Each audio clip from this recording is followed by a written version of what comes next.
Thank you, Madam Chair. Distinguished delegates, at its 15th session through Decision 6/COP15, Paragraph 2, the Conference of the Parties of the United Nations Convention to Combat Desertification requested the Secretariat and the GM, within their mandate and subject to the availability of resources, to A. Engage with companies that are working in the food, feed, fiber sector that have potential to make positive contributions to addressing DLDD, and B. Continue promoting, together with other partners, decent land-based jobs for youth and land-based youth entrepreneurship. Additionally, in paragraph 2D of the same decision, the COP requested the Secretariat and the GM to continue engaging with the private sector on the introduction of sustainable land use and value chain development, including for the promotion of sustainable sourcing practices. Furthermore, in paragraph 2E of the same decision, the COP requested the Secretariat and the GM to facilitate, in collaboration with partners, the development of the Business for Land initiative. The COP also requested the Secretariat to report at COP16 on the measures taken to facilitate and encourage the participation and involvement of the private sector in meetings and processes of the UNCCD. In this context, I am very pleased to introduce document ICCD/COP16/13, which provides an overview of the activities undertaken by the Secretariat and the GM in this regard, and presents conclusions with recommendations for the consideration of parties at COP16. In accordance with Decision 32/COP14, the draft decision relevant to this agenda item is contained in pages 11 and 12 of document ICCD/COP16/22. Thank you. Thanks to the representative of Global Mechanism. Now I open the floor for any statements in connection with the report still already presented. And as you know, the time is going faster, and so I will kind of ask to keep your intervention as brief as possible, very concise, and also to permit all the delegates who would express their opinion to have the time, have the space to go. So I give the floor to the European Union.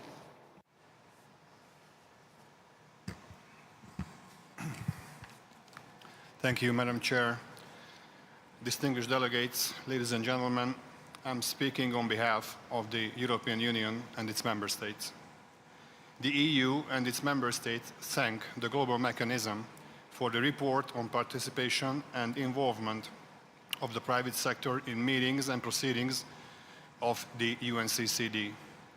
We appreciate the activities undertaken by the Secretariat and the Global Mechanism in this regard. We agree that the private sector has become an increasingly important stakeholder for the Global Mechanism and the G20 Global Land Restoration Initiative. The engagement of all relevant partners is key. We find the recommendations provided by the Global Mechanism very useful. We also appreciate the Business for Land initiative. We understand the reference to the restoration industry as a notion that describes the whole complex of activities undertaken by all relevant partners in restoration action. In this regard, we agree that the emergence of a vibrant restoration industry and the role of trade are areas to join government and private action with great potential for impact. We agree that the following recommendations for action by the Global Mechanism, Secretariat, and G20 Land Restoration Initiative within their respective mandates to further develop engagement with the private sector are important. Roll out the Business for Land initiative strategy with a focus on environmental, social, and government standards regenerative agriculture, and value chain development. Strengthen the business case of UNCCD-focused initiatives and projects to enhance their attractiveness to the private sector. Nurture innovative financing vehicles, especially in restoration, drought resilience, and trade, but evaluate their viability and usefulness to parties before rolling out. Explore creative options to scale out models developed or piloted by the global mechanism. Encourage business and industry entities to become involved in the meetings and processes of the UNCCD. I thank you for your attention. I thank the representative of European Union. I don't see any other requests, so I now give the floor to the representative of the global mechanism to respond to the question raised. Mr. Utan Vasili, you have the floor. Thank you, Madam Chair. Thank you, distinguished delegate. We take note of your feedback with thanks. Thank you. Thank you to the representative of the global mechanism, and as usual, I propose the further discussion will be on this item will be taken up in the contact group 2. I hear no objection, and now it is so decided. Distinguished delegate, I now invite the committee to consider agenda item 2B, entitled Review of Progress in the Implementation of the United Nations Convention to Combat Desertification Communication Plan, for which the committee has before it documents ICCD/COP16/3 and ICCD/COP16/22. Now I give the floor to the representative of the UNCCD Secretariat to introduce the note by the Secretariat on the implementation of the United Nations Convention to Combat Desertification Communication Plan contained in document ICCD/COP16/2. Mrs. Xenia Scanlon, you have the floor. Thank you very much, Madam Chair. Distinguished delegates, document ICCD/COP16/3 provides a summary of the activities undertaken and progress made by the Secretariat and the Global Mechanism during the intersessional period as requested in Decision 4/COP15. It should be noted that conclusions and recommendations on ways and means to strengthen the communications efforts of the Secretariat and the Global Mechanism have also been included in the conclusions and recommendations of the report on the implementation of the work plan of the Convention. Regarding the efforts of the Secretariat and Global Mechanism in the area of communications, we would like to highlight just a few. First of all, communication campaigns. Impactful awareness and outreach campaigns have been implemented linking to the themes of the annual observance of Desertification and Drought Day. In 2022, on the issue of drought, in 2023, on the issue of women's land rights, and 2024 under the banner of United for Land, Our Legacy, Our Future, marking the 30th anniversary of the Convention. On media outreach, the period under review marked a significant increase in top-tier media coverage of the Convention's issues and activities. This was achieved through targeted engagement with global and regional media outlets, as well as strategic launches of key reports and initiatives, including even today. As was mentioned earlier, this year marks our 30th anniversary, and the Secretariat has been carrying out a year-long campaign, which included a commemorative publication and a dedicated exhibition in the Bundeskunsthalle Museum, in collaboration with the G20 Global Land Restoration Initiative. Further highlights include the observance of World Environment Day which actually was hosted as well by the Kingdom of Saudi Arabia, in which UNCCD collaborated with the United Nations Environment Programme and other partners under the umbrella of the United Nations Decade on Ecosystem Restoration. The UNCCD also collaborated with partners on the celebration of the first and second International Day for Combating Sand and Dust Storms. And in 2023, UNCCD launched the Sand and Dust Storms Toolbox on this occasion. Document ICCD/COP16/3 further reports on the engagement of UNCCD Goodwill and Land Ambassadors, UNCCD Land Heroes under the overall umbrella of the Land for Life program, as well as a report on the growing outreach numbers for the UNCCD website and digital channels and social media in particular. In closing, allow me to emphasize that communications activities are predominantly funded through voluntary contributions, and therefore we would like to acknowledge the generous support from parties and partners in this regard. Thank you for your attention.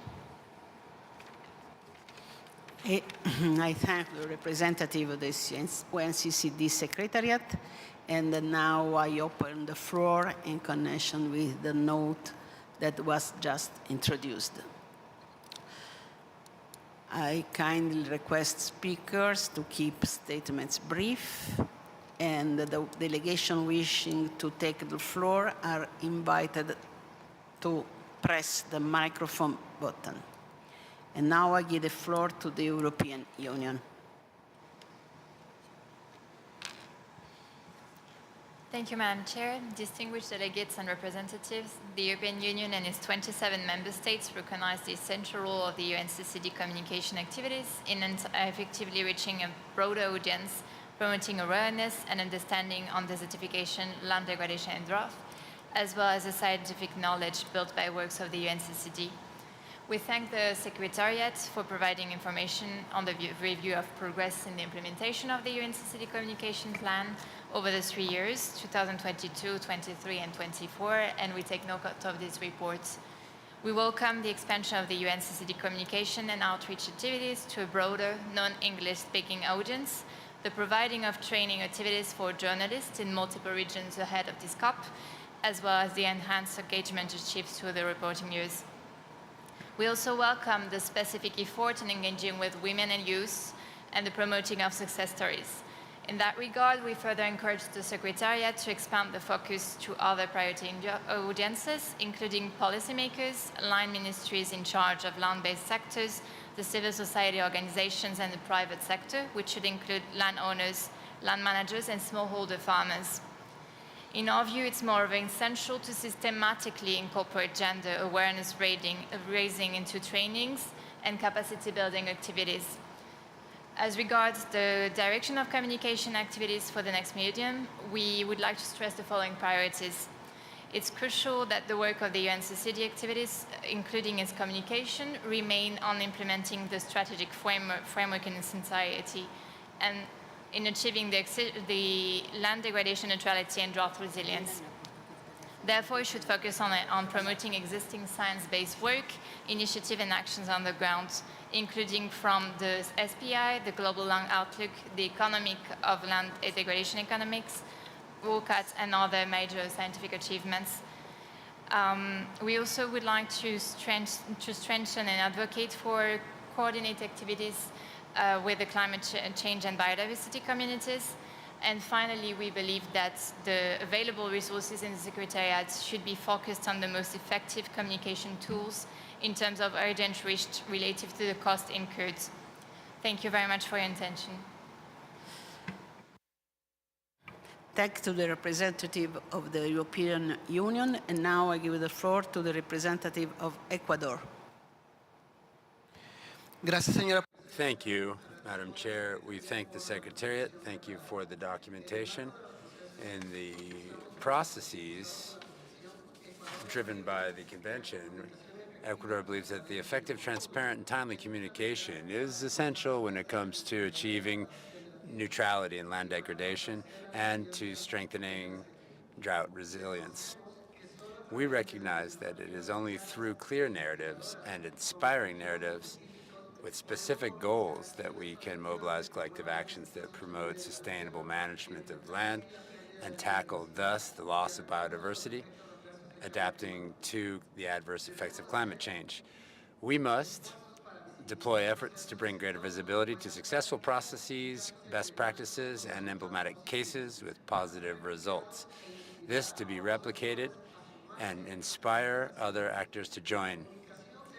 Communication should also be innovative. It should be science-based, and it should foster processes of participation with government, civil society, and the private sector, academia, indigenous groups, local communities, and the youth. Lastly, Ecuador reiterates its commitment to working in a collaborative manner toward the development of communication strategies that are innovative and that promote global action to tackle desertification, drought, and land degradation.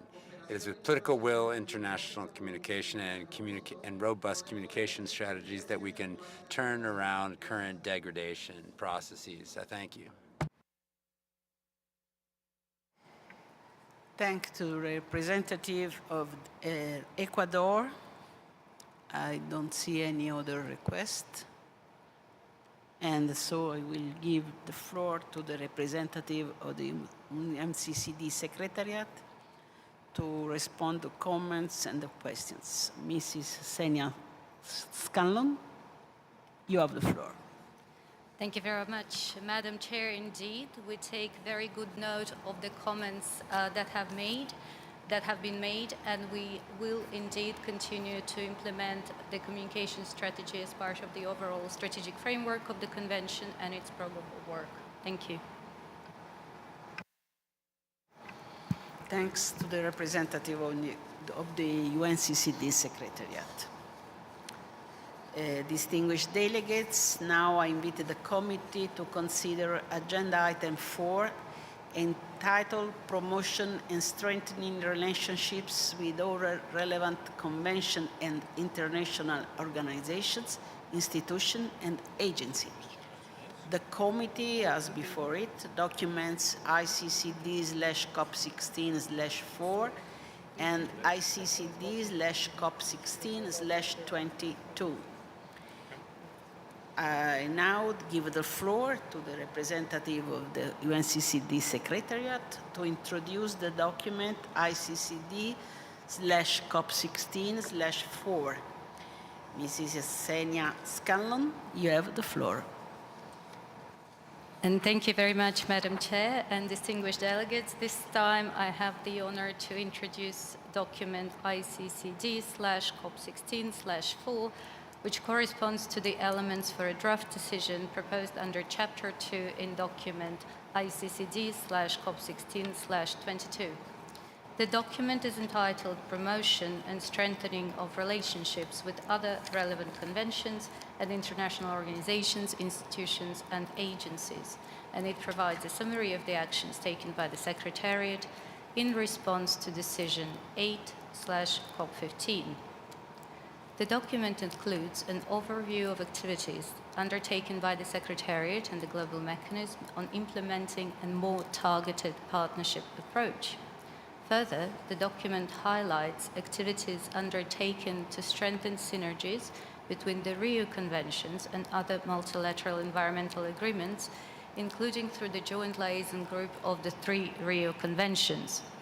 In that regard, I would also like to draw your attention to Decision 16/22 of the 16th meeting of the Conference of the Parties to the Convention on Biological Diversity, which took place just a couple of months ago in Cali, Colombia, which calls on the Rio Conventions to collaborate on further exploring options to enhance cooperation and policy coherence. The document before you further contains an overview of the activities undertaken in collaboration with partners under the United Nations Decade on Ecosystem Restoration and the United Nations Decade on Combating Sand and Dust Storm. Finally, the document provides an overview of activities undertaken by UNCCD-hosted initiatives, notably the G20 Global Land Restoration Initiative, the International Drought Resilience Alliance, the Changwon Initiative, and the Peace Forest Initiative. The draft elements for a decision on these topics are contained in document COP16/22 for the consideration of the parties. Thank you, Madam Chair and distinguished delegates, for your attention. Thank you. Thank you to the representative of the UNCCD Secretariat. And now I open the floor in connection with the report just introduced. As usual, I request the speakers to keep their statement brief in order to hear from as many speakers as possible. And the delegations wishing to take the floor are invited to press the microphone button. Now I give the floor to China. 谢谢主席。 Thank you, Mr. President. China has taken note that the introductory note under the item describes the various cooperation between the Secretariat of the Convention and its related bodies on the one hand, and other conventions, international organizations, institutions in recent years, and important results achieved, including the joint declaration issued by China as a president of the COP15 of the Biodiversity Convention, and other Rio conventions in Cote d'Ivoire and Egypt, with view to enhancing synergy between the three conventions. China is pleased to contribute to the implementation of the convention, and we appreciate the cooperation and efforts carried out by the Secretariat. This is in line with the current trend of the intertwined influences of on different issues in the field of global environment and climate, which will help to further enhance the impact of the Convention and provide greater impetus to the process of promoting compliance with the Convention. At the same time, in view of the fact that other conventions, international organizations, have their own functions, China suggests that the Convention maintain the necessary autonomy and independent voice in the process of establishing partnership and carrying out synergy actions, and cooperate on an equal footing with other cooperative parties. Thank you. Thank you to the representative of China. And now I give the floor to the representative of Colombia. Buenas tardes. Good afternoon, Madam Chair.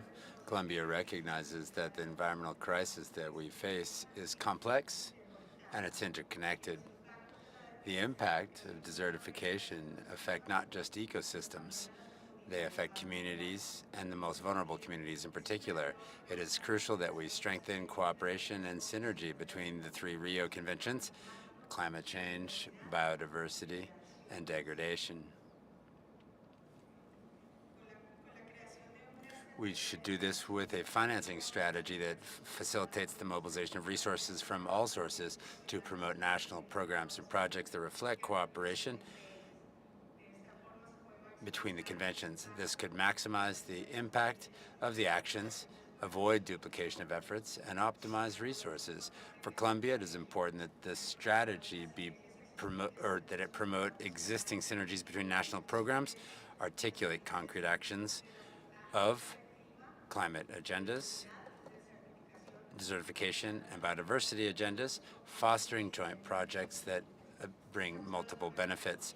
We urge multilateral organizations and financing agencies, as well as the private sector and civil society, to join in building these global strategies aimed at bringing about sustainable financing mechanisms that allow for the more efficient and effective use of resources with direct access for communities, women, and the youth. This will allow for capacity building when it comes to decision making, and it will allow for investments in our territories. We also urge governments and the private sector to work together to bring reform and to avoid the elimination of incentives, because the result of that is land degradation. Colombia appreciates this text and we support it.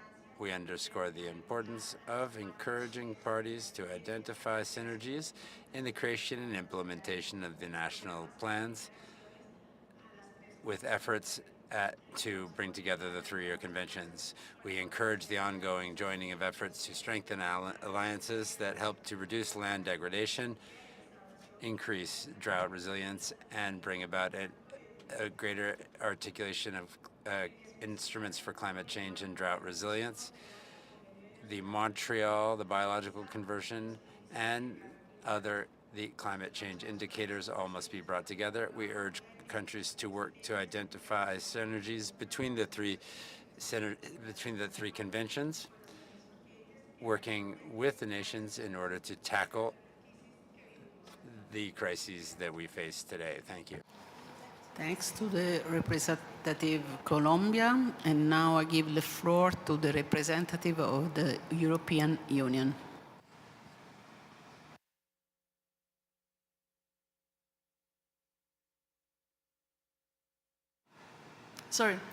The European Union and its member states believe that effective cooperation, collaboration, and leveraging synergies are essential for environmental multilateralism. The year 2024, with the back-to-back conferences of the parties of the Rio Trio, presents a unique opportunity for the conventions on biological diversity, climate change, and desertification to mutually support each other in the implementation of their objectives and contribute to the implementation of the UN 2030 Agenda for Sustainable Development. We welcome the joint work and statements of the conventions and the presidencies of the respective conferences of the parties that it's already ongoing. Further enhancing the synergies between biodiversity action, climate change, mitigation and adaptation, and combating desertification, land degradation, and drought requires more concerted action and projects aim at encouraging international cooperation among secretariats, national focal points, and stakeholders. The Joint Liaison Group will have to play an important role for cooperation, collaboration, and leveraging synergies between the three Rio Conventions. We suggest reinforcing its role, and we would support joint work of the conventions, prioritizing more concrete action, such as capacity building, the development of indicators and reporting requirements, more joint scientific work, and other elements. Synergies are crucial for the implementation of the conventions. We need to enhance sustainable land management actions, which are also beneficial for climate change mitigation and adaptation, for tackling biodiversity loss, and for the achievement of the 2030 Sustainable Development Agenda. Nature-based solutions, as defined by the resolution of the United Nations Environment Assembly, play a vital role in achieving the objectives of multiple conventions. It is also essential to enhance cooperation across institutions, sectors, and stakeholders, such as civil society organizations, women and youth, involved in programming, strategic planning processes, monitoring and reporting, such as in the voluntary national degradation neutrality targets or the national drought plans. Thank you very much.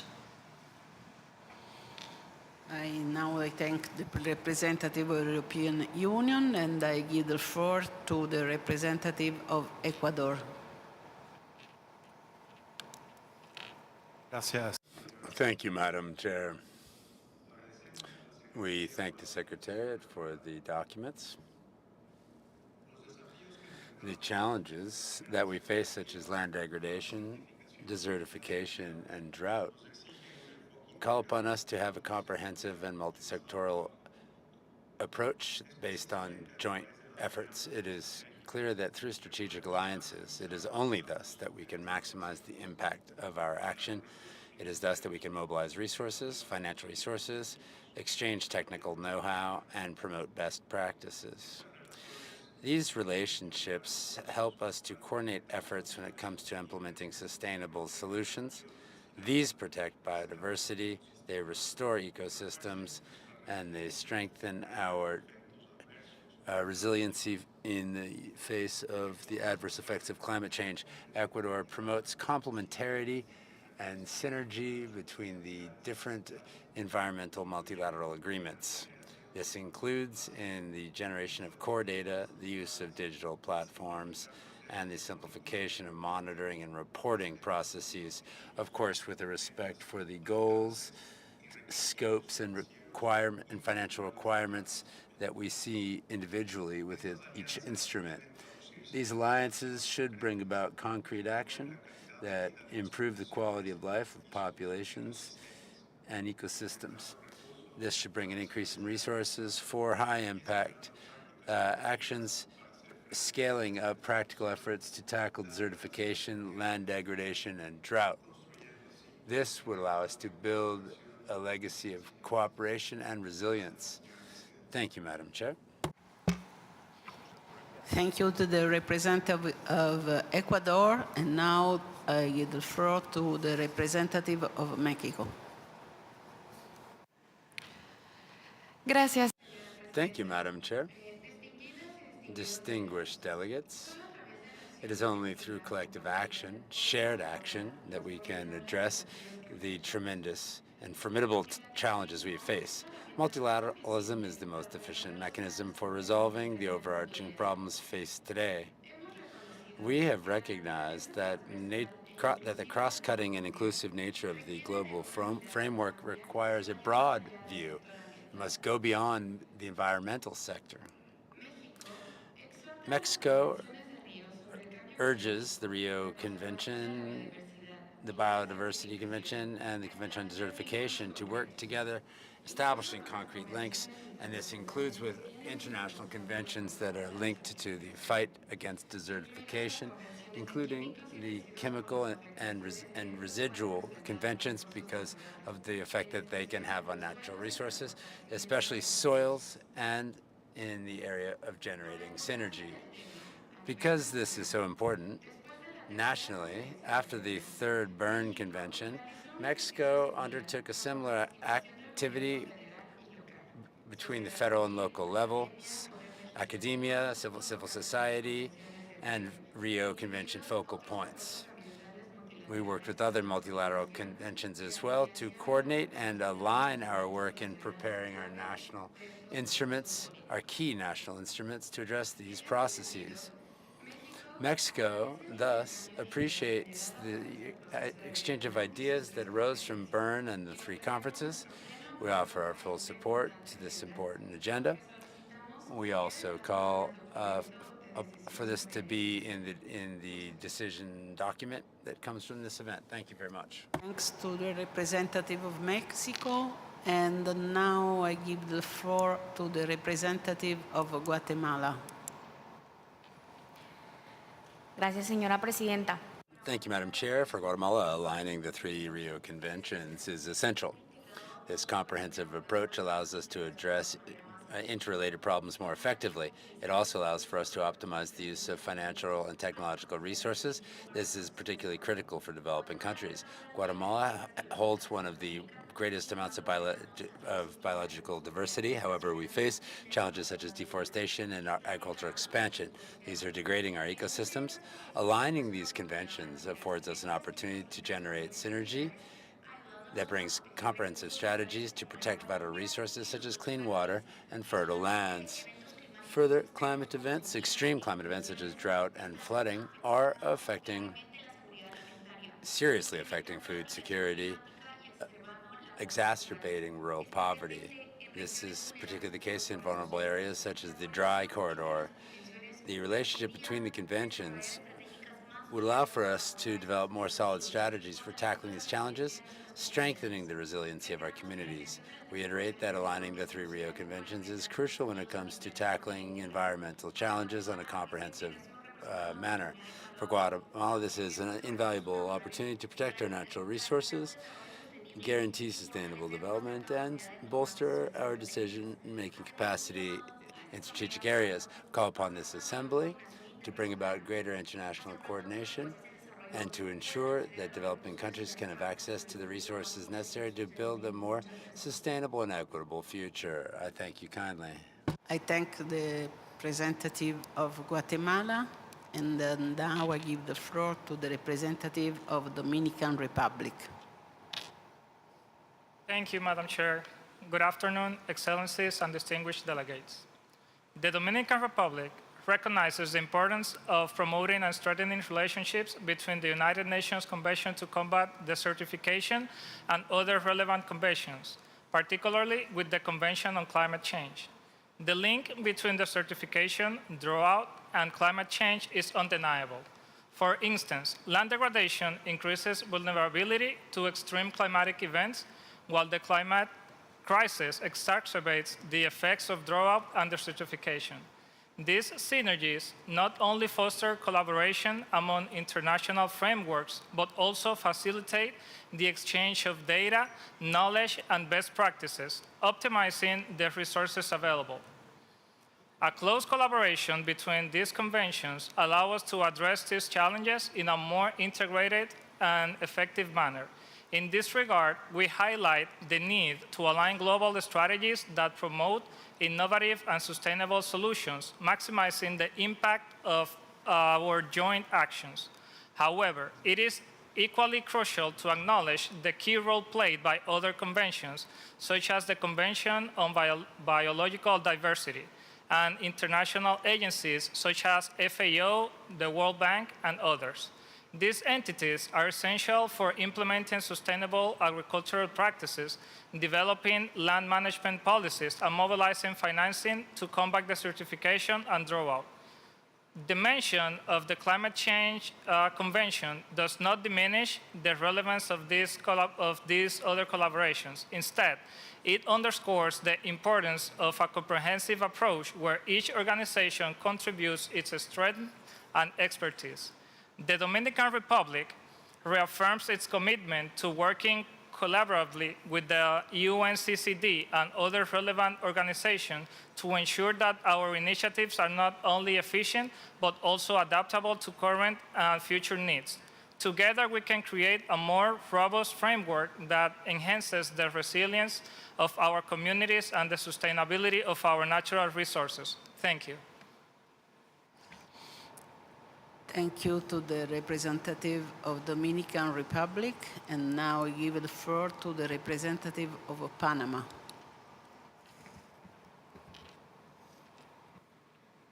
Thank you, Chair. The intertwined crises of land degradation, climate, and biodiversity loss cannot be addressed in isolation. They demand unified, coherent, and holistic measures.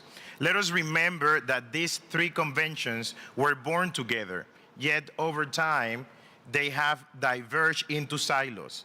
The result has been decades of inefficiency. In the past 32 years, we have more than double emissions.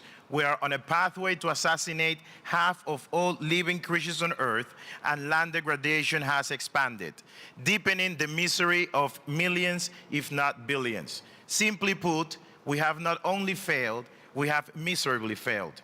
This fragmented approach we have taken, splitting our collective efforts across separate frameworks, has failed to deliver the transformative changes we demand and that we need. This is nothing short of catastrophic. The fragmentation at the global level have mirrored itself domestically. Governments are burdened with duplicative processes, multiple frameworks, and competing reporting mechanisms. Panama, under the leadership of President Mulino and Minister Navarro, is committed to cutting through the red tape and driving a unified, impactful agenda. To this end, Panama is taking a bold step forward. We will no longer submit separate, nationally determined contributions, nationally biodiversity strategies, or land degradation neutrality targets. Instead, we are working on an integrated framework, the Nature Pledge. This comprehensive pledge will unite our commitments under the Rio Conventions and articulate holistic, interconnected solutions to protect nature and people. The Nature Pledge will allow us to leverage synergies between frameworks, streamline domestic and international reporting, optimize resources, and engage current and future patterns in a clearer and more actable way. This is not just about efficiency, it is about delivering meaningful, transformative results. In February, Panama will present its first Nature Pledge to the three Rio Conventions. We will not stop there. Alongside allies such as the Public Foundation, March for Science, Wetlands International, ReWild, and Pew Charitables, we will launch an international capacity-building initiative to support other nations in integrating environmental commitments. The future of our planet depends on how we act today.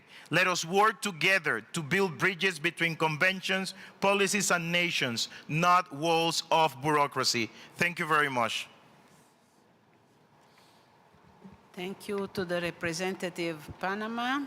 Now the floor is to the representative of the Uruguay.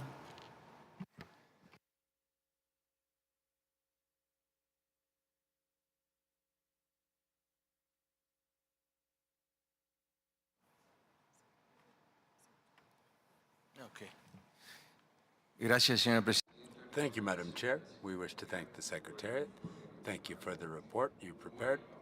Uruguay supports the work to find synergies between the three conventions. In fact, the initiative that we are supporting with numerous countries to consider pasture lands and grasslands as a new matter in this convention underscores the possibilities of this focus. That is to say, looking into positive synergies. Uruguay believes that also. We must bear in mind the identification of the negative aspects that sometimes exist between implementing actions to achieve the goals of one or another convention, particularly in nature-based solutions. These can be positive for the mitigation of climate change, but negative when it comes to maintaining land degradation, neutrality, and biodiversity. This is the example of the foresting of grasslands. Thank you. The representative of Uruguay, and now I give the floor to the representative of FAO. Thank you, Ms. Chair, for giving the floor to FAO. The degradation of agricultural land, climate change, and loss of biodiversity are putting the agri-food systems under unprecedented pressure. More than 95% of the world food comes from land, yet over 60% of the human-induced land degradation occurs in agricultural areas. With the growing food demand, we are off track to meet Sustainable Development Goal 2 of zero hunger by 2030.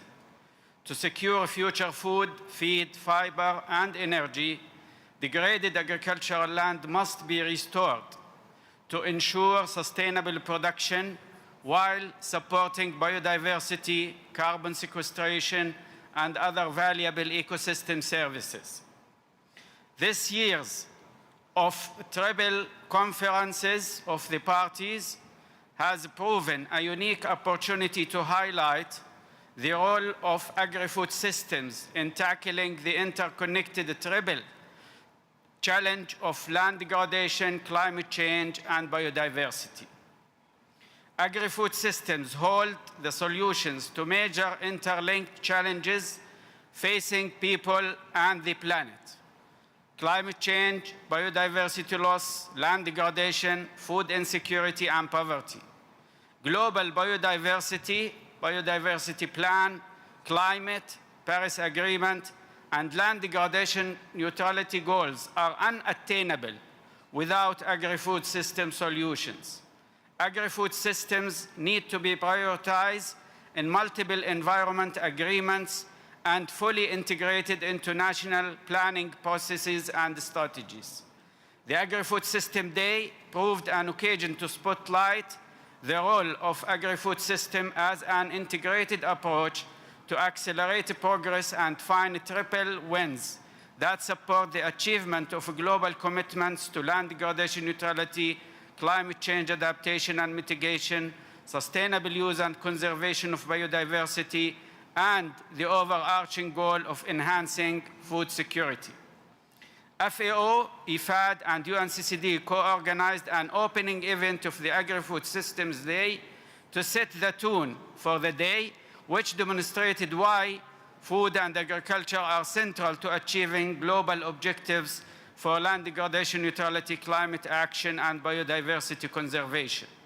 The restoration of agricultural land and agri-food systems transformation contribute to land degradation neutrality while increasing productivity, maintaining biodiversity, and adapting to changing demands and lifestyles, as well as to climate change. FAO stands committed to support the parties in restoring the agricultural land as an integrated approach to achieve Rio Convention's common goals and food security. Thank you. I thank the representative of FAO, and now the floor is to the representative of UNEP. The United Nations Environment Programme appreciates the note of the Secretariat on this agenda, highlighting collaborative initiatives and processes with the UNCCD, including on UNEA 6, the Bern process, and the Decade of Ecosystem Restoration 2021-2030. UNEP would like to reiterate its commitment to continue its collaboration with the UNCCD in promoting synergies and coherence in implementation of the relevant resolutions of the United Nations Environment Assembly and decisions of the governing bodies of UNCCD. In March 2024, UNEA 6 adopted several resolutions of particular importance for the work of the Convention, including Resolution 6.4 on promoting synergies, cooperation, or collaboration for national implementation of multilateral environmental agreements, and the Resolution 6.6 on fostering national action to address global environmental challenges through the increase of cooperation between UNEA and United Nations Environment Programme and multilateral environmental agreements. To this end, UNEP will continue to strengthen the engagement of MEAs in future sessions of UNEA under the agenda item Cooperation with MEAs to enhance coherence in implementation of the MEAs while fully respecting their mandates. UNEP would also like to underscore the effective contribution made by UNCCD to the Bern III Conference on Cooperation among Biodiversity-related Conventions and other relevant MEAs for the implementation of the Kunming-Montreal Global Biodiversity Framework, which was organized early in 2024 under the leaderships of the co-chairs, Ms. Camila Zepeda from Mexico and Ms. Clarice Siepert from Sweden, and with generous support from Switzerland. The conference succeeded in keeping the momentum on synergies in a true spirit of cooperation. It identified and enhanced interlinkages between 16 MEAs in the areas of biodiversity, desertification, pollution, and climate change. Parties of the MEAs brought in their science data, contributed to the mapping of interlinkages with the Kunming-Montreal framework, including Target 2 on land restoration and desertification, and proposed concrete entry points for collaboration through nature-based solutions and joint financing. We would like to thank the UNCCD for its active contribution to the Bern process, and we also are pleased to have the opportunity to promote the outcomes of the process on the Governance Day, 6 December here in Riyadh. UNEP invites parties to consider the outcomes of the Bern report in the Bern website, which includes useful guidance on practical pathways for collaborative actions across multiple conventions in a mutually beneficial manner for land restoration, as well as the co-chairs and perspectives for national implementation. Finally, we wish to thank the UNCCD as well as CBD for being formal partners and active collaborators within the UN Decade on Ecosystem Restoration. The UN Decade on Ecosystem Restoration's mandate is to realize restoration-related goals and targets of all 3 Rio Conventions. We also are grateful to the MEAs and the Presidency, the Kingdom of Saudi Arabia, for their collaborative efforts in enhancing cooperation and synergies for land restoration and combating desertification. Thank you, Madam Chair. Thank you to the UNEP representative, and now I give the floor to the representative of UN Women.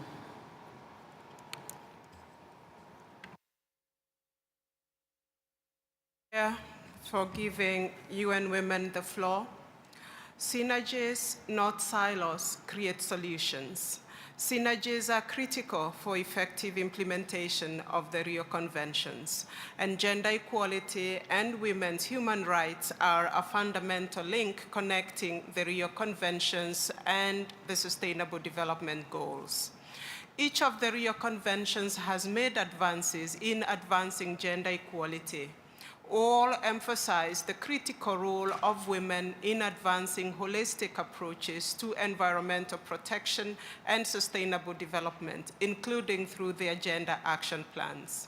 UN Women thanks the secretariats, the parties, the UN system, and the many feminists for their tireless work and dedication towards securing the right to a clean, healthy, and sustainable environment for all, and to protect people and planet.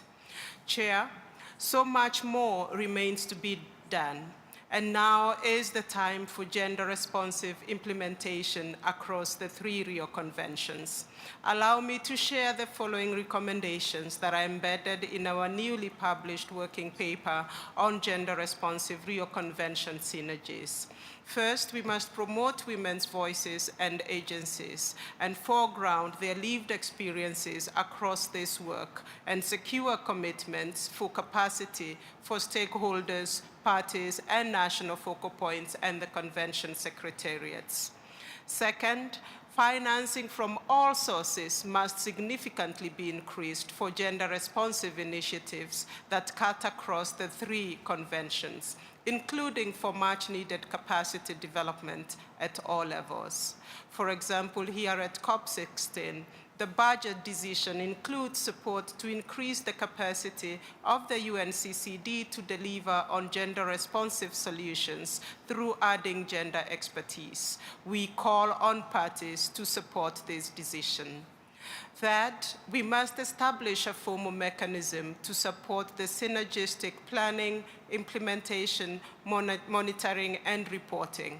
This means having common gender goals and language, comparable indicators, and well-integrated action plans in the overall implementation. And fourth, we must advocate for change together and communicate our joint progress because our voices are stronger together. UN Women stands ready to support parties in advancing these synergies, building coalitions, and ensuring that women and girls are at the forefront of our efforts for a just and sustainable world. Thank you, Chair. Thank you. Thank you to the representative of UN Women. And now the floor is to the civil society. Thank you, Chair, distinguished delegates. On behalf of the accredited civil society organizations and indigenous peoples at COP16, we emphasize the necessity of fostering synergy and collaboration between the UNCCD and other conventions, organizations, and international bodies, addressing the interconnected challenges of desertification, land degradation, and drought. DLDD requires cohesive and complementary approaches. We recommend the following: enhance synergies between conventions, strengthen collaboration with the UNFCCC and CBD, including their Paris Agreement and Global Biodiversity Framework, to align objectives, policies, and implementation strategies. Integrated approaches will maximize the impact of interventions targeting DLDD, climate change, sustainable use, and biodiversity loss. Promote cross-sectoral collaboration. Facilitate partnerships with international organizations, including UNEP, UNESCO, FAO, and others, to leverage expertise, resources, and innovative solutions for sustainable land management. Support joint monitoring and reporting. Develop harmonized indicators and reporting mechanisms across conventions to streamline efforts, reduce redundancy, and promote coherence in achieving global environmental targets. Engage right holders and stakeholders. Encourage partnerships that actively involve local communities, indigenous peoples, women and youth organizations, and civil society organizations, including grassroots groups, in the design of implementation of joint initiatives, ensuring inclusivity and equity. Leverage funding opportunities. Align financial mechanisms to support multi-convention projects that address the root causes of DLDD while building resilience against climate impacts and promoting biodiversity. And finally, facilitate knowledge exchange. Strengthen platforms for sharing best practices and lessons learned across conventions and organizations. This will enhance the effectiveness and scalability of solutions. By promoting these partnerships, the UNCCD can amplify its impact, align with broader global goals, and drive sustainable, inclusive, and just solutions for combating desertification, land degradation, and drought. We urge parties to commit to enhance collaboration, united for land. Thank you.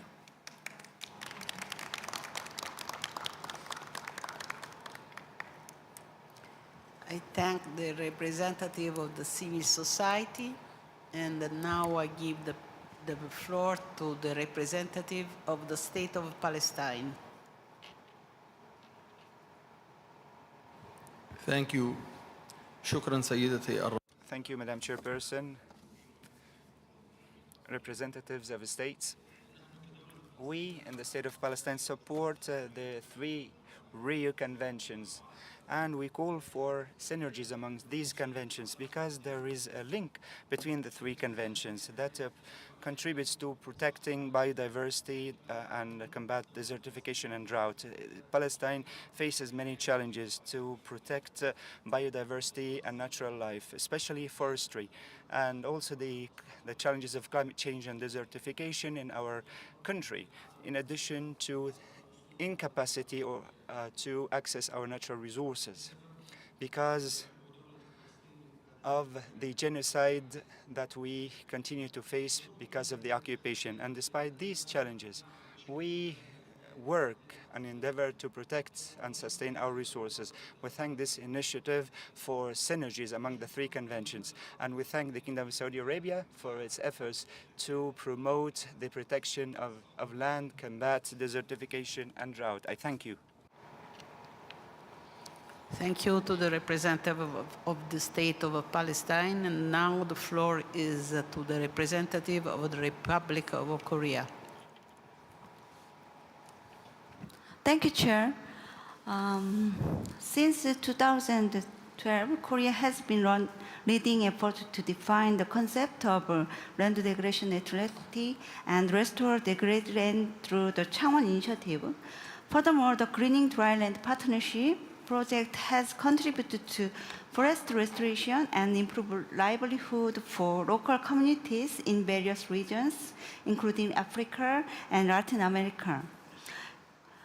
Korea, in partnership with the UNCC Secretariat, Korea launched the Peace Forest Initiative at COP14 in 2019 and is currently developing cooperative programs for forest restoration and SDS mitigation in post-conflict border regions. As we implemented numerous initiatives and projects related to desertification prevention, we have once again realized the crucial importance of bilateral and multilateral cooperation in addressing these challenges. Therefore, UNCCD collaboration with the CBD and UNFCCC is commendable. By restoring land, we can enhance ecological stability and biodiversity and directly contribute to global climate change efforts. Also, cooperation with civil society and NGOs are also important. In this regard, Korea is also promoting a forestation project in Mongolian region. However, involving multiple conventions and organizations may dilute the UNCC's focus on desertification and land restoration. Taking into account the risk, I believe it is important to facilitate effective communication and cooperation in order to ensure that all parties involved achieve their goals. Thank you for listening. I thank the representative of the Republic of Korea. I don't see any more. Oh yeah, there is the request of India, so I give the floor to representative of India. Thank you, Madam Chair. India commends the efforts of the UNCCD Secretariat in advancing collaborations through the updated partnership strategy and fostering synergies among the Rio Conventions and multilateral environmental agreements.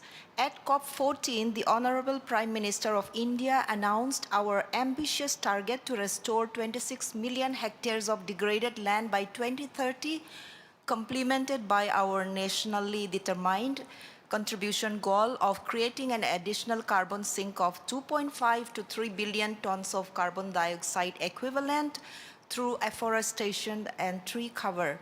India welcomes initiatives such as the G20 Global Land Initiative and the International Drought Resilience Alliance, which resonate with the G20 New Delhi Leaders Declaration, emphasizing the restoration of degraded ecosystems, enhancing wildfire prevention, and addressing land degradation and drought through coordinated global efforts. We also reaffirm our commitment to the United Nations Decade on Ecosystem Restoration 2021 to 2030 and look forward to contributing to the upcoming Decade on Combating Sand and Dust Storms 2025 to 2034. India supports the recommendations to strengthen partnerships, enhance stakeholder engagement, and leverage scientific and technical expertise to advance the Convention's goals. Together, through international cooperation and decisive actions, we can achieve our targets for land degradation neutrality towards ensuring a sustainable future for all. Thank you for the kind attention.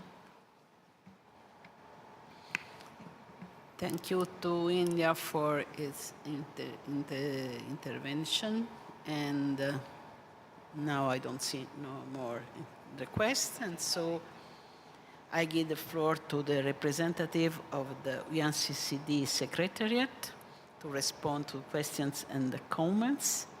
Mrs. Senia Scanlon, you have the floor.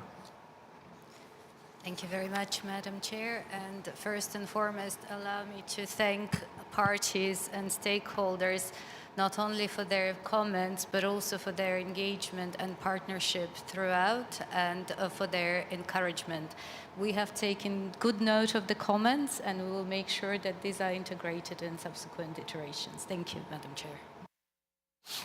Thank you. Thank you to the representative of the UNCCD Secretariat.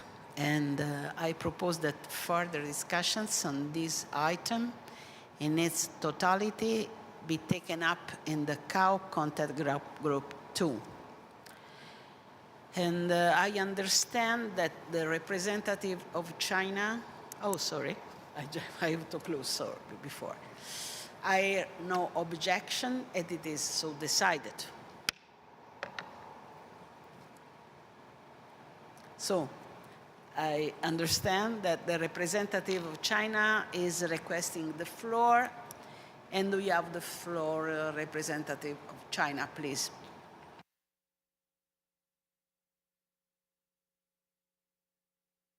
Thank you, Madam Chair. Just now, due to a technical error, we were not able to speak on under agenda item 2B, 2018-2030 strategic framework of the convention. I'd like to say a few words on under this agenda item there. Thank you. Yes, please, go. Thank you, Madam. We'd like to say a few words and a few suggestions under this agenda item. First, we need to commence discussion on scientific basis of post-2030 targets that are scientific, attainable, and measurable. In discussing monitoring indicators and reporting methods to measure the progress of future goals, we need to consider the various needs of affected countries in different climate zones and fully take on board the regional scientific outcomes and methodological suggestions. Second, the scope of affected areas in the post-2030 targets should be clarified and included in the global assessment system. We recommend that we classify the types of degradation and the scientific concept or scope to facilitate scientific assessment of the effectiveness of land degradation controls. Third, based on existing framework combined with the improvement of the Convention's SPI, we need to initiate scientific dialogue to develop realistic targets that reflect the needs of all stakeholders.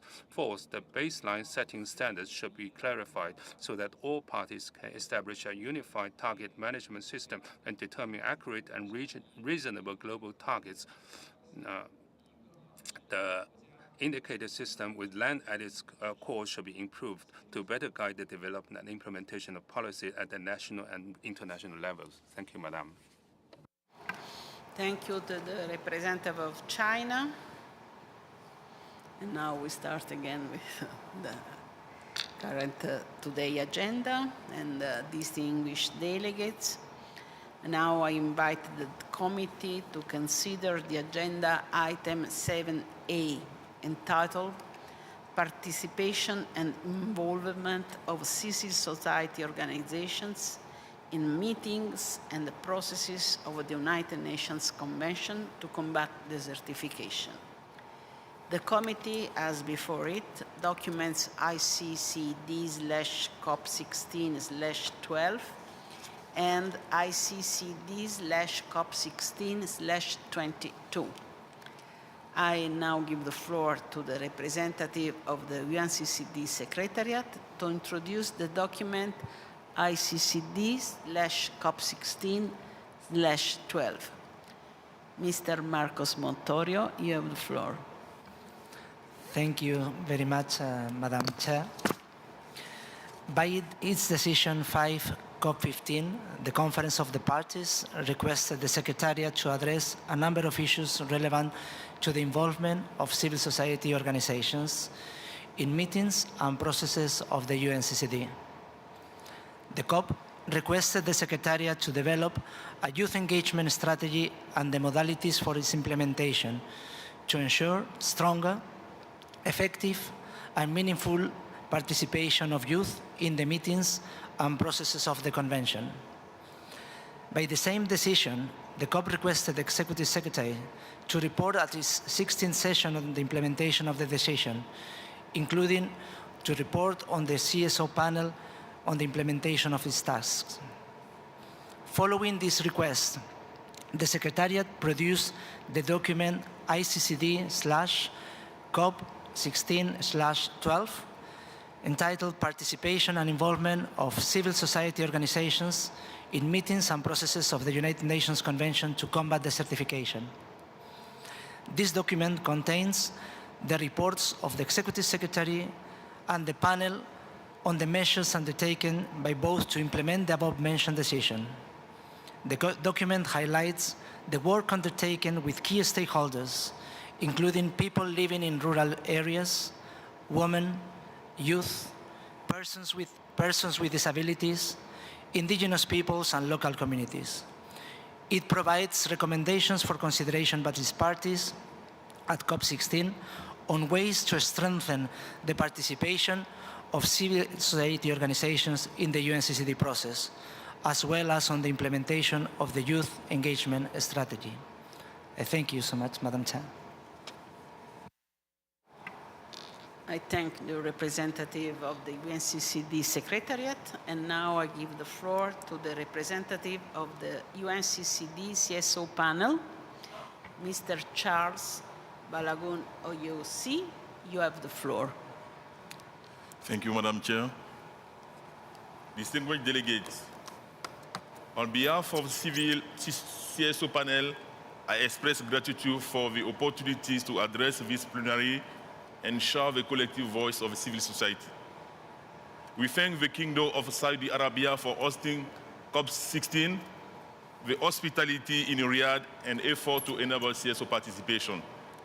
Today, we emphasize the urgent need for inclusive and transformative action to combat desertification, land degradation, and drought, challenges that remain pivotal in achieving sustainable development and resilience for communities worldwide. The CSO panel has actively fostered engagement among accredited organizations in the last 2 years. Since September 2022, the panel held 28 online meetings and 1 in-person internal meeting to deliver its mandate. In line with the work plan for the 2023-2024 period. Holding this period meeting was crucial to keep the CSO panel actively involved in the action and events under the convention. The CSO panel members have contributed to celebrate Desertification and Drought Day on 17 June of each year. The CSO panel provides important news and relevant information on events and cause with the formal CSO mailing list in English, French, and Spanish. To allow CSO to prepare the CRIC 21, an online consultation took place on 17 October 2023 and had a participatory process to advance its advocacy work and engagement. An in-person strategy meeting was held in Samarkand on 12 November 2023, and a specific website was created for CRIP 21 to ease access to relevant information.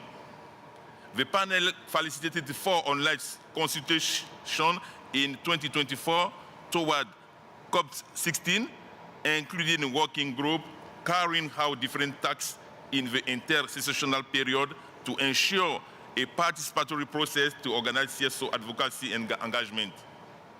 CSO panel members also held online meeting with the respective constituency at the regional level, which include CSO accredited to the UNCCD.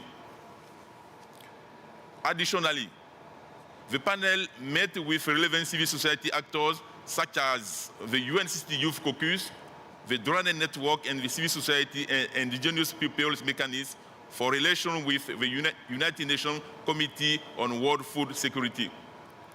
As a result of the aforementioned participatory process, civil society prepared document titled CSO's Key Message for both CRIP 21 and COP16, which were made available online and circulated among delegation, right holders, and relevant stakeholders. CSO were able to present their position for each agenda item from CRIP 21, and the recommendations were included in the final report of the session. We have been able to do the same at the COP, and we hope that the party will embrace our proposal and reflect them in COP16 outcomes. Representatives of CSO have been members of the UNCCD Science Policy Interface, including active alternative representative, the Intergovernmental Working Group on Drought, and Intergovernmental Working Group 2 oversee the UNCCD 2018-2030 Strategy Framework Midterm Evaluation Process. The CSO panel expressed satisfaction regarding CSO participation in the SPI and the 2 internal working group, the level of openness from the members, and carefully consideration of our contribution. This period saw the pre-accreditation of 440 new organizations, a major leap. This add to the 690 already accredited, totally 1,130 accredited organizations. Over 3,000 CSO delegates have registered for COP16. These further amplify our collective capacity.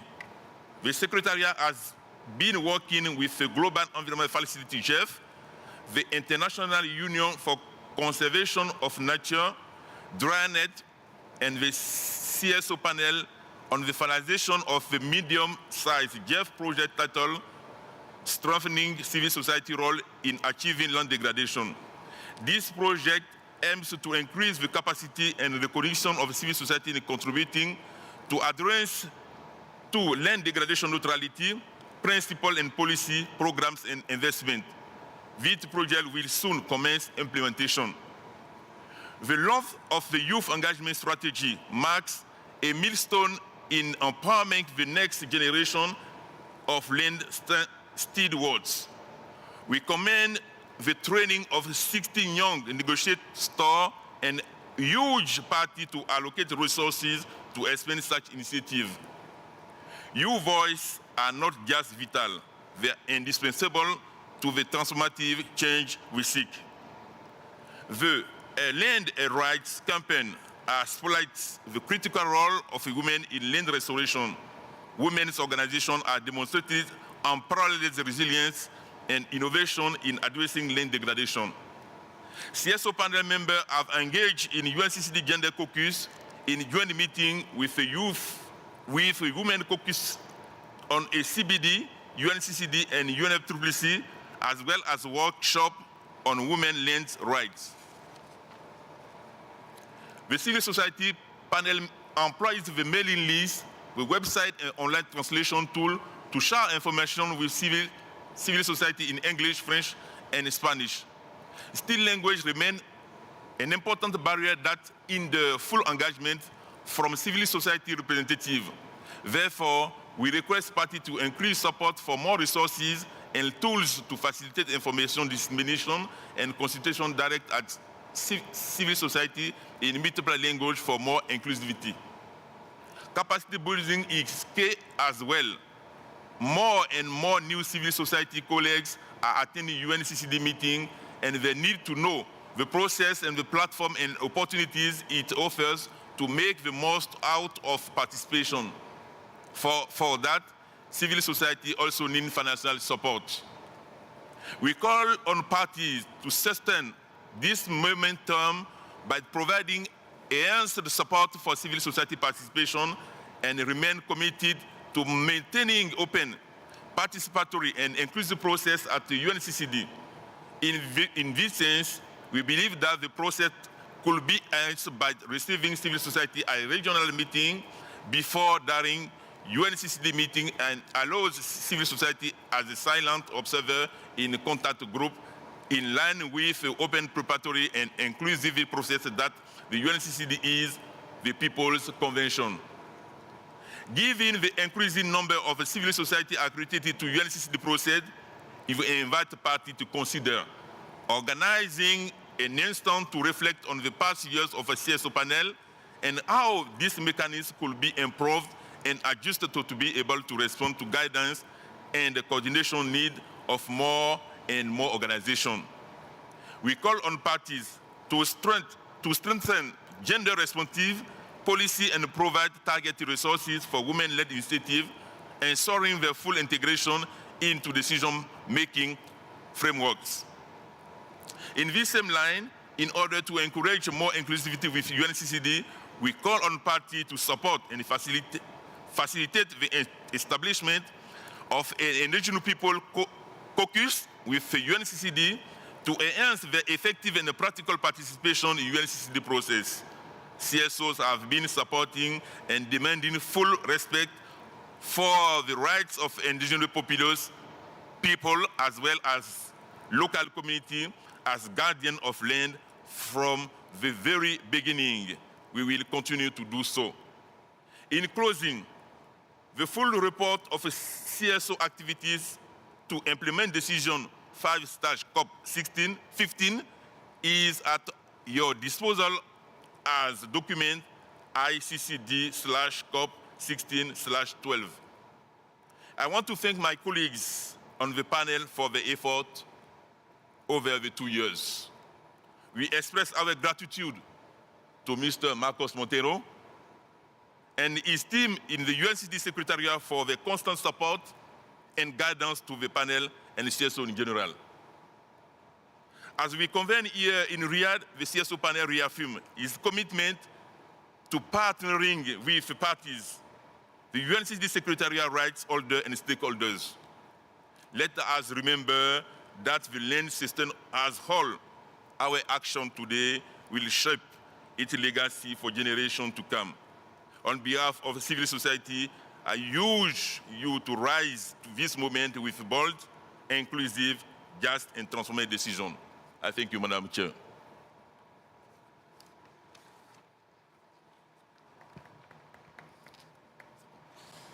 Thank you to the representative of the NCCD CSO panel. And then now I open the floor in connection with the reports introduced. And I repeat, I kindly request the speakers to keep their statement brief.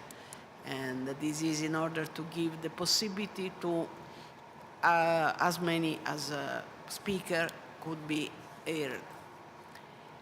Delegation wishing to take the floor are invited to press the microphone button. Now, I give the floor to representative of Brazil.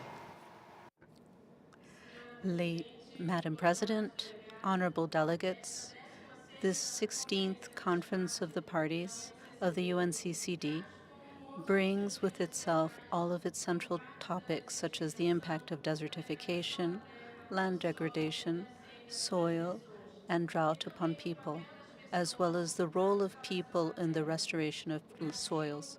Brazil is a diverse country and very multicultural, made up by several different groups, of which indigenous peoples, Quilombola communities, fishermen, and at least 20 other segments of local communities, as well as the families that live on agriculture.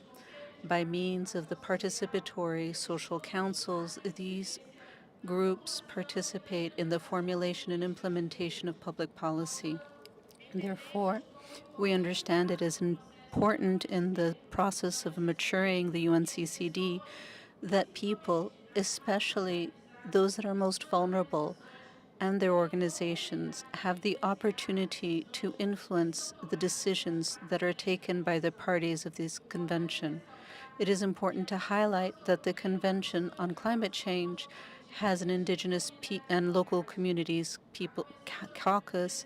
The Convention on Biological Diversity also approved in its last COP the creation of a subsidiary body to deal with indigenous peoples and local communities. In this way, the manifestation of civil society and their organizations on the People's Day calls us towards the creation of a caucus for indigenous peoples and local communities within the UNCCD.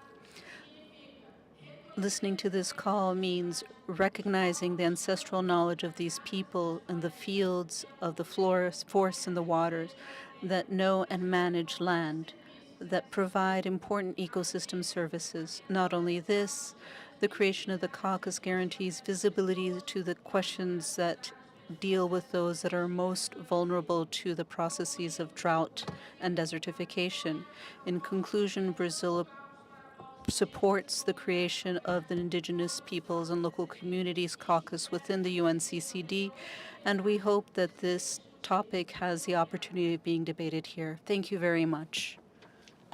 Muito obrigada para vossa intervenção, and thanks for your intervention.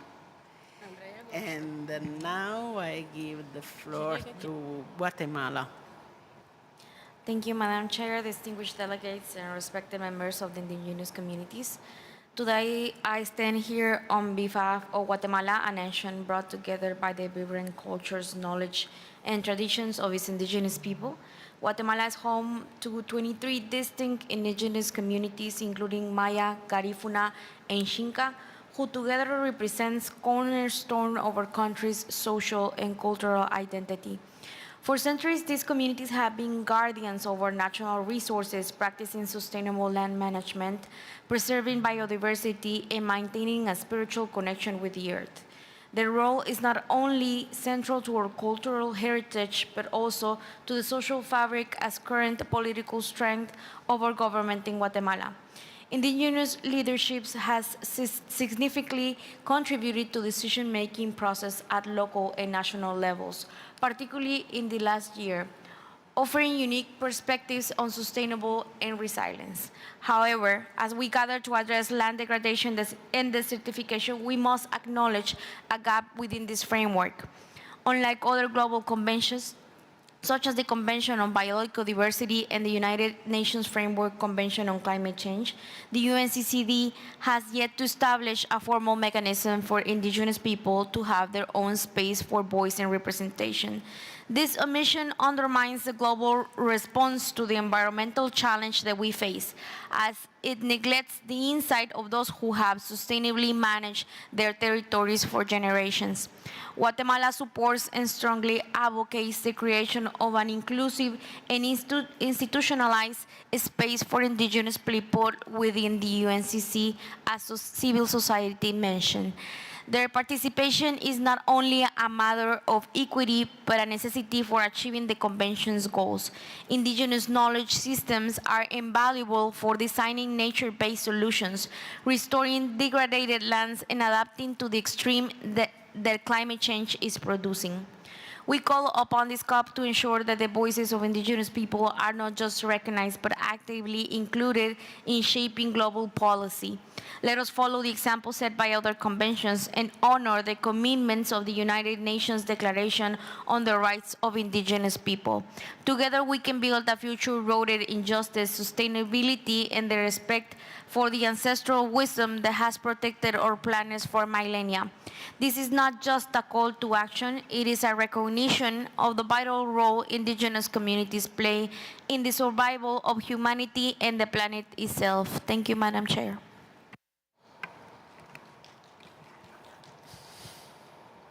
Thank you to the representative of Guatemala. And now the floor is for the representative of European Union. Thank you, Madam Chair.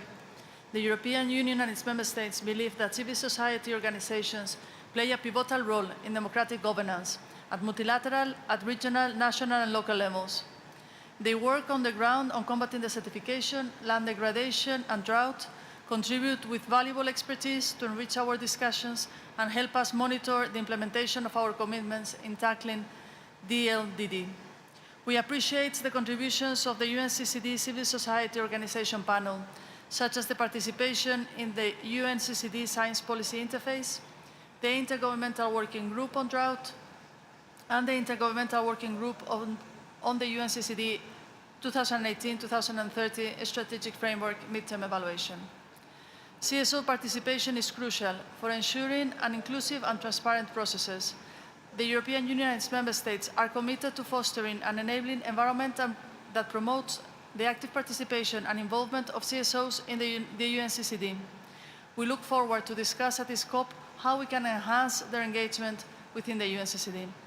We also underline that advancing youth participation is crucial to combating drought, land degradation, and desertification, and that there is a need for more empowerment of young people so that they can effectively contribute to the UNCCD's mission.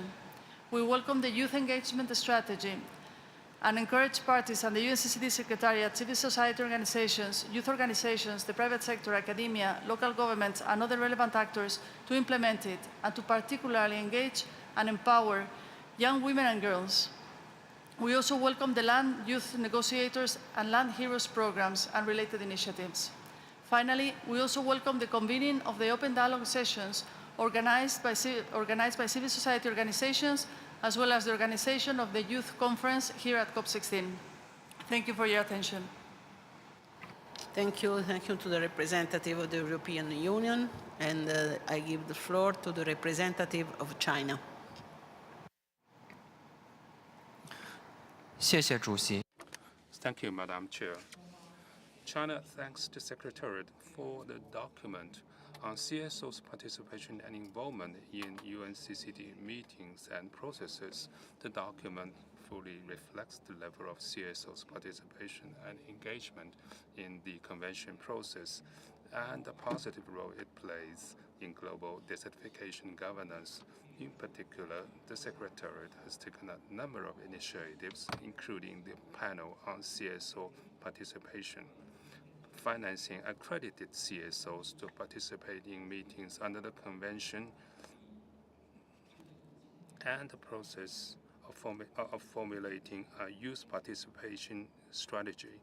to encourage youth participation in the process. These efforts ensure the extensive participations of CSO, and China appreciates the Secretariat for the work in this regard. During the COP, a dialogue meeting has been held between the state parties and CSOs. We wish the event a success. We welcome CSO's participation in the process in accordance with the rules of procedure of the Convention and the existing practices. This complements the efforts of the state parties, promotes consensus building, solidarity, and cooperation, and minimize conflicts and confrontation.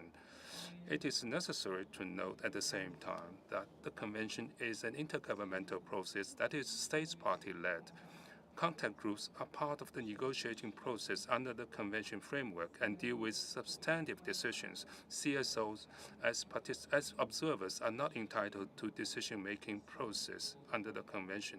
This is the practice of the UN and the multilateral environmental conventions. Therefore, China thinks that caution should be exercised on the issue of CSO participation in the contact groups. China is willing to work with all parties and the Secretariat to guide CSO to play its dual role in the convention process. Thank you. Thank you to the representative of China, and now I give the floor to the representative of Morocco. شكرا سيدي بادئا لبدء. Thank you, Madam Chair. First off, we should like to thank the Secretariat of the UN Conference to combat desertification. We also thank the Kingdom of Saudi Arabia. Thank you for the excellent organization of this UNCCD of the COP16. Thank you for having supported environmental action. Morocco hails this proposal that we have in this document.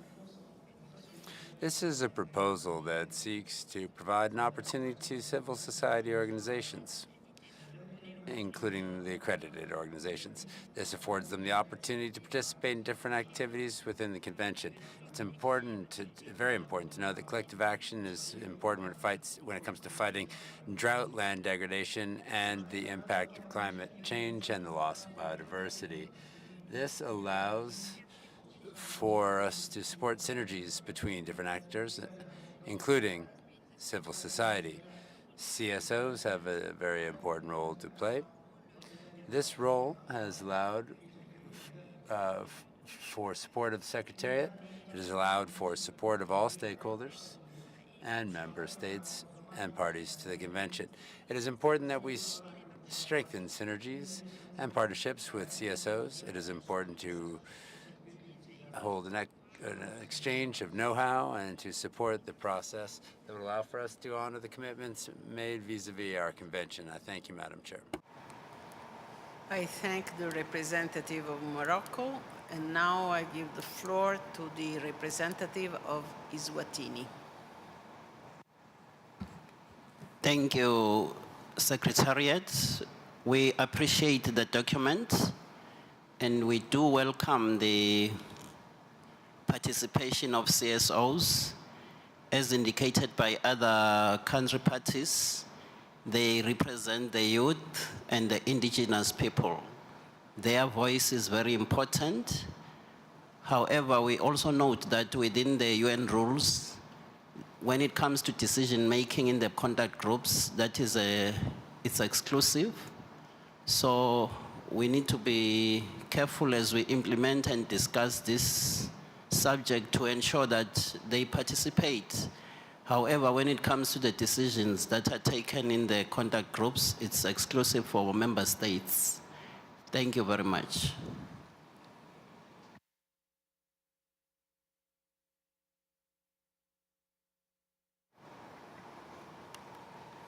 Thank you to the representative of Eswatini, and now I give the floor to representative of Malaysia. Thank you, Madam Chair. Malaysia supports the decision to include CSOs in UNCCD processes, acknowledging their valuable perspective. Malaysia advocates for structured engagement, frameworks where CSO plays a supportive observer role rather than serving as negotiators. This approach allows CSOs to contribute meaningfully without compromising the efficiency and decisiveness of the formal decision-making process. Thank you, Madam Chair. Thank you to the representative of Malaysia. And I give the floor to the representative of the UNCCD Secretariat to respond to questions and comments. Oh, sorry, there is a last-minute request by the United Arab Emirates. I give the floor to United Arab Emirates. شكراً سيدي الرئيس. Thank you, Madam Chair. First off, the UAE would like to thank the Secretariat of the Convention. We thank you for the efforts deployed to strengthen the participation of CSOs in the different processes within the Convention. We hail the participation of CSOs in the different meetings. They're important stakeholders and partners when it comes to fighting against desertification. The role of civil society should be limited to providing expertise and to raising awareness linked to desertification. The UAE affirms that the CSOs should participate in the different processes of our convention. However, there must be clear conditions. They should be clearly listed as regards the contact group. This to allow for transparency in decision-making. Perhaps we could adopt a mechanism that could be inspired in that adopted by the Convention on Biodiversity. That could have a positive impact on decision-making.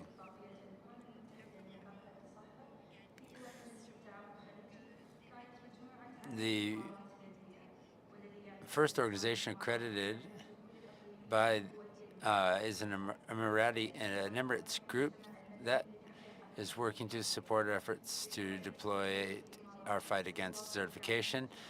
Madam Chair, we are going to work hand in hand with these states parties and with CSOs to ensure the achievement of the objectives of our convention on a sustainable basis. I thank you. Thank you to the representative of the United Arab Emirates. And now I give the floor to Mr. Marcos Montorio. Thank you so much. To respond to the question. Apologies. Thank you so much, Madam Chair and distinguished delegates for your contributions to this discussion. The Secretariat has taken note of all the contributions and the recommendations made by some of the countries attending this session, and will transmit it also for the negotiations. Thank you so much.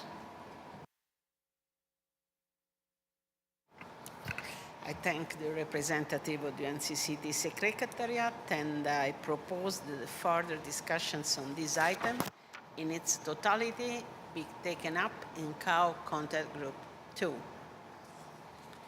Now, distinguished delegate, oh, sorry, I forgot the gavel every time. I hear no objection. It is so decided. And now, distinguished delegates, I invite the committee to consider agenda item 7C, entitled Program of Work for the 17th session of the Conference of the Parties. Delegations will recall that at its first meeting on 2 December, the committee had allocated the program of work for the 17th session of the Conference of the Parties, including the dates and the venues of that sessions, to Contact Group 2 on other matters. In this regard, I urge the Contact Group to begin and conclude its deliberation in a timely manner in order to allow the committee to act on these issues at its final plenary meeting. Are there any delegations wishing to make a statement under this item? delegation wishing to take the floor are, as usual, invited to press the microphone button.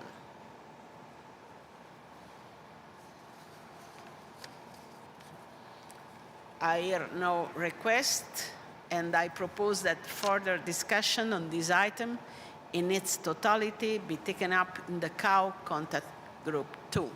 Oh, there is the SOSO. There are some last-minute requests, and I'm happy to give the floor to the civil society. Thanks. Thank you, Madam Chair. Distinguished delegates, on behalf of accredited civil society organizations attending COP16, we welcome the opportunity to contribute to the formation of the program of work for the 70th session of the Conference of Parties. This represents a crucial step in aligning global efforts to combat desertification, land degradation, and drought with the Sustainable Development Goals and broader environmental frameworks. We urge parties to consider the following recommendations for the COP17 program of work. First, prioritize inclusive governance. Ensure the meaningful inclusion of women, youth, indigenous people, and local communities in decision-making process, as well as the participation of civil society organizations. Second, promote synergies across conventions, strengthen coherence with the Convention on Climate Change and the Convention on Biological Diversity to address the LDD challenges within the broader context of climate change and biodiversity conservation. Joint initiatives can maximize impacts and resource efficiency. Third, expand capacity building efforts. Support targeted capacity building programs at the local level with a focus on sustainable land management, drought resilience, and innovative technologies. Fourth, advance gender equality. Fully integrate the findings of the Gender Action Plan review into the program of work, ensuring gender-responsive strategies in all UNCCD initiatives. And last, foster science policy collaboration, build on the science policy interface achievements by expanding its scope to address emerging issues such as climate migration and the restoration of drylands. And last but not least, support locally led restoration efforts, allocate funding and resources for community-driven projects that focus on land restoration, agroecology, and sustainable livelihoods. The COP17 program of work must reflect the urgency of addressing desertification, land degradation, and drought while empowering those most affected. We call on parties to adopt an ambitious and inclusive agenda that drives transformative changes. Thank you. Thank you to the representative of civil society. I don't see any other request on our board, so I can proceed. So I propose that further discussion on this item in its totality be taken up on COW Contact Group 2. And I hear no objection, and it is so decided. The next meeting of the COW is scheduled on Thursday morning at 10 a.m. in order to take action on draft proposals. And I would like to remind parties to submit their credentials to the legal office in Area B, room 11, as soon as possible in order for them to be reflected in the official records of the session. More, the contact group on COW, other matters, will reconvene at 6 p.m. in Met 12. And please consult the Daily Journal and the UNCCD app for further details. The meeting is adjourned.